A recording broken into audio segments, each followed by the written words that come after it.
안녕하세요. MB모터스 노브레이크 노빠꾸 동네 형입니다. 자, 오늘 N47 엔진 520D F10 모델을 제가 구매했는데 고객님 차 아닙니다. 제 차 아닙니다. 손님 대차용이에요.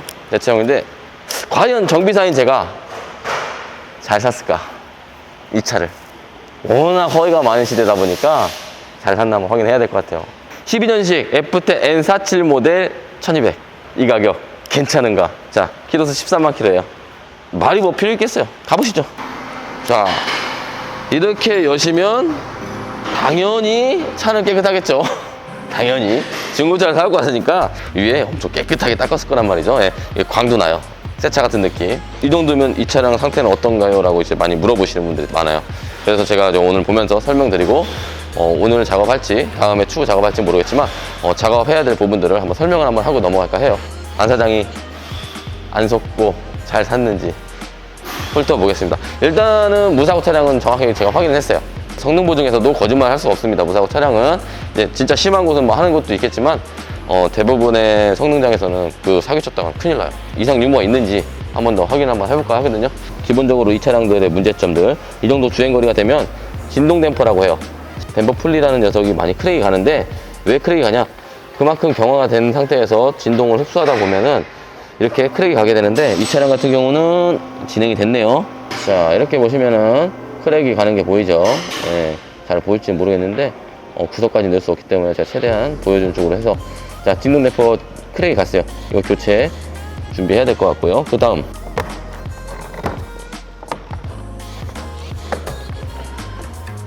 엔진 상태를 봐야 되겠죠. 엔진 상태. 자, 이 녀석이 보시면 에어클리너라는 녀석이에요. 엔진으로 들어가야 될 공기들을 걸러주는 필터, 에어클리너 이렇게 칭합니다. 근데 이 녀석 같은 경우는 지금 이 상태라고 하면은 기본적으로 저희가 봤을 때 10,000km는 주행을 한 차량으로 판단이 돼요. 자, 여기서 질문하시는 분들이 있어요. 어떻게 에어클리너 갖고 10,000km, 20,000km 측정하십니까? 라고 말씀하시는 분들이 있는데 저희가 통계적으로 바라봤을 때 10,000km를 주행한 차량의 에어컨 상태를 보면 대략적으로 이 정도의 키로수고요. 5,000km는 이렇게 될 수가 없습니다. 예외인 차는 있어요. 시골, 농번기나 이런 데서 운행하셨던 분들은 당연히 빨리 좀 들어오실 수는 있습니다. 왜냐면 먼지가 많기 때문에. 근데 현재 보시면은 우리 수도권에서는 이렇게 되기가 쉽진 않아요. 그렇기 때문에 10,000km 주행 정도는 하셔야 이렇게 진행이 되는 거고, 이 상태라고 하면 오일은 정말 교체해야 돼요. 근데 제가 구매를 할 때 차량은 이상 없다고 했거든요. 진짜 이상이 없다고 했는데 이렇게 하나하나씩 다 밝혀지는 거예요. 이게 보면은. 자, 그리고 냉각수 상태. 자, 냉각수 상태를 볼 건데요. 냉각수 상태. 냉각수는 괜찮은데 양이 부족하네. 냉각수 양이. 그럼 어디선가 누수가 있다거나 전에 무슨 작업을 하고 안 넣었다는 소리인데, 이제 냉각수는 보충만 해도 될 것 같아요. 상태는 나쁘진 않고, 냉각수를 왜 관리를 해야 되는지는 우리 구독자분들이 알고 있는, 당연히 냉각을 하기 위한 작용은 맞습니다. 냉각수만 교환하면 되지 왜 다른 게 문제가 될 게 뭐가 있습니까? 라고 물어보시는 분들이 되게 많은데, 냉각수의 점도성이 낮아지거나 그러면 열을 식혀주는 그런 빈도가 낮아지기 때문에 아무래도 냉각수가 못했던 일들을 냉각팬이 작동을 해줘야 돼요. 그러면 냉각팬이 작동하기 위해서는 발전기가 운동을 좀 많이 해야 될 것 같고, 그러다 보면 냉각수로 인한 손상이 냉각팬이 망가질 수가 있고요, 발전기가 또 망가질 수가 있어요. 그 다음에 배터리까지 손상이 갈 수가 있고, 열을 못 식혀 냉각수가. 그 다음에 이 열을 더 식혀주려면 냉각팬이 더 돌아야 돼. 그 팬을 돌리려면 전기를 발생시켜야 되는데 그 전기는 발전기가 해. 발전기가 딸리면 배터리 걸 빨아먹어. 그러면 순차적으로 연관성이 있겠죠. 당연히 연비에도 문제가 있어요. 연비에 100% 없다라고는 할 수 없지만 연비와도 연관성은 있습니다. 어느 정도 냉각을 어떻게 시키냐에 따라서 분사량도 틀려지기 때문에 아무래도 제가 봤을 때는 냉각수 관리는 필수인 것 같아요. 한 20,000km 내지 아니면 1년이든 2년에 한 번. 저는 2년에 한 번이라고 좀 생각을 해요. 1년은 너무 빠른 것 같고 2년에 한 번쯤은 바꿔주는 게 가장 좋습니다. 그리고 이 차량들의 문제점이 화재였잖아요. 화재. 흡기 매니폴더 쪽. 이게 저희가 말씀드리기에는 참 애매하지만 모든 차종이 잘 못 만들어진 건 아닙니다. 당연히 문제점을 발견해서 이번에 BMW가 좀 사퇴해서 조금 리콜이나 이런 개념을 하긴 했지만, 우리가 디젤차를 타는 목적이 뭘까요? 일단은 장거리 갈 때, 주유할 때 좀 적게 들어간다, 그거예요. 가솔린은 왜 탑니까 하면 조용하기 위해서 타는 거예요. 디젤은 시끄러울 수밖에 없는 게 뭐냐면 불꽃 점화가 아니에요. 압축 방식의 점화 방식이다 보니까 아무래도 가솔린보다는 시끄럽고, 이물질도 타나가야 되지만 연소가 잘 안 되기 때문에 흡기 매니폴더나 이런 쪽에 많이 쌓이게 돼요. 그래서 이제 흡기 매니폴더라고 하는 녀석이 흡기 가변 플랫이 달려있는데 그 플랫이 고착되는 경우도 상당히 많습니다. 아마 저희 쇼츠 보시면은 아마 최근에 바꾸신 내역이 있을 건데 그 내역이 이런 식으로 해서 나가는 거예요. 그래서 이 녀석들은 어떻게 해야 되냐라고 물어보시는 분 되게 많은데 연비에서 아꼈으면 수리하셔야죠. 그죠? 정확한 거는. 흡기 매니폴더 대략 한 5, 6만 킬로대는 클리닝 작업을 해주시면 아무래도 앞으로의 수리비 금액이 많이 절감이 되실 거예요. 그게 안 됐더라고 하면 당연히 화재가 날 수도 있고 당연히 출력의 저하가 될 수가 있고 기름도 많이 먹을 수가 있어요. 디젤차의 목적은 뭐다? 연비를 위해서 타시잖아요, 대부분. 그것만 중점을 준다고 하면 관리를 하셔야 돼요. 그만큼 연비에서 이득을 보셨다고 하면 차량의 관리에 비용을 좀 쓰셔야 되는 게 맞습니다. 내 차는 괜찮아? 절대 아닙니다.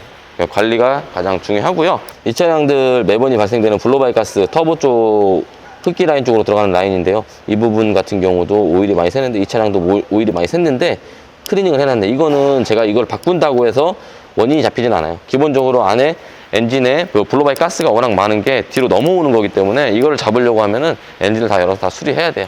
BMW 출시하신 N47 모델은 없겠지만 B47도 마찬가지고 주행거리 3, 4만 킬로만 타면 다 이렇게 나와요. 그래서 이거를 고객님한테 바꾸세요 이렇게 말할 수는 없고 제 차도 안 바꿀 겁니다. 일단은 하체에 어떤 문제였는지 일단 로우암이라는 녀석은 한번 바꿨네. 다음은 디스크하고 패드 상태는 양호하고요. 전반적으로 뭐 하체 부분은 제가 이렇게 육안상으로 봤을 때는 운행을 좀 한번 해봤거든요. 근데 크게 문제될 건 없어 보입니다.